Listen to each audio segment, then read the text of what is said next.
Drug maker AstraZeneca is racing to adapt its vaccine in the face of new variants of the virus. The process of adaptation has become more urgent for AstraZeneca after South Africa temporarily halted its vaccine rollout. The United Kingdom Health Ministry has suggested that there is no evidence against AstraZeneca vaccine not preventing death or serious illness. Britain's junior health minister, Edward Aga, has cited Professor Sarah Gilbert, the lead vaccine developer at Oxford, claiming that the vaccine still protects against severe disease. It does appear from this study, caveated with the fact that it's only one small study at the moment, has less effect, potentially has less effect on tackling mild forms of the virus, or mild impacts of the virus, but there wasn't anything she could point to that she said caused her to be concerned that it wouldn't be effective against severe forms of the illness, hospitalisation and death from the virus. And actually, that's the key thing we are seeking to tackle here at this point. We need to save lives. We need to prevent people getting this illness severely. And at the same time, that will, of course, ease the numbers of people in our hospitals. The South African government has put the Oxford vaccine rollout on hold temporarily after a study found that the AstraZeneca vaccine offers minimal protection against the South African variant. The government said that it has been awaiting reports from scientists on how to proceed further. Earlier, locally conducted trials showed that the vaccine failed to provide enough protection against mild to moderate infection caused by the South Africa variant. So it's a temporary issue. That we have to hold on to AstraZeneca.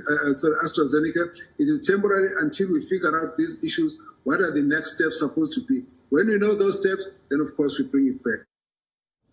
However, the study has not been peer-reviewed yet. Over 2,000 healthy volunteers, on an average of 31 years old, participated in the trials. The South African COVID Advisory Committee says that the trial data is not enough to determine the vaccine's efficacy.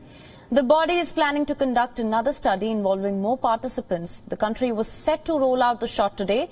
Health workers were first in line to receive the jab. South Africa has received over 1 million doses of vaccine, which has been developed by a UK firm. Authorities said that the temporary suspension of the AstraZeneca jab will not affect the country's inoculation drive, which is set to begin today. The government will now offer Johnson & Johnson and Pfizer vaccines, while experts decide on how the AstraZeneca shot can be deployed here. Researchers are planning to carry out large-scale trials to get more data on the jab's efficacy. Meanwhile, Johnson & Johnson and Novavax have said that their vaccines were less effective against the strain in clinical trials conducted in South Africa. In trials, both vaccines offered complete protection against severe disease and death in relation to COVID-19. Moderna has said that it will test a booster shot and reformulate vaccine to target the South African variant. However, independent studies showed Moderna's vaccine was significantly less effective. BioNTech Pfizer said that their vaccine was slightly less effective in a lab study. And earlier we spoke to Calvin Nongmu, who gets you more on this from South Africa.